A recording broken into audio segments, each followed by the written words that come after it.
गणित कसं सोडवावं याच्यासाठी हा व्हिडिओ शेवटपर्यंत अगदी काळजीपूर्वक बघा. याला सोडवण्यासाठी जी ट्रिक आपण वापरणार आहोत त्यासाठी अगोदर या 14चे जे 2 भाग करायचे आहेत ते अशा पद्धतीने आपण करून घेऊया. त्यानंतर काय करायचं आहे, या संख्येला हे जे 7 आहेत या 7ने भागून घ्यायचे. ते भागल्यानंतर आपल्यासमोर येतील 7 5 35 आणि वरचे 0 असे 50 आणि मग आता 50ला या 2ने भागून घ्यायचं.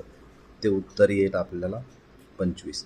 अगदी तशाच पद्धतीने यालासुद्धा आपण याचं 2 याच्यामध्ये डिवाईड केल्यानंतर 7/2 येईल आणि म्हणून या संख्येला संपूर्ण संख्येला 7ने भागल्यानंतर 7 9 63 हे 900 येतील आणि 900ला 2ने भागल्यानंतर आपल्याला इथं भेटतील 2 चोक 8 आणि 1 उरतील तर 2 पंचे 10 आणि वरचे 0 असे 450. अशा पद्धतीनं आपण या शॉर्टकट ट्रिकचा वापर करून या गणिताला अगदी सहज सोडवू शकतो.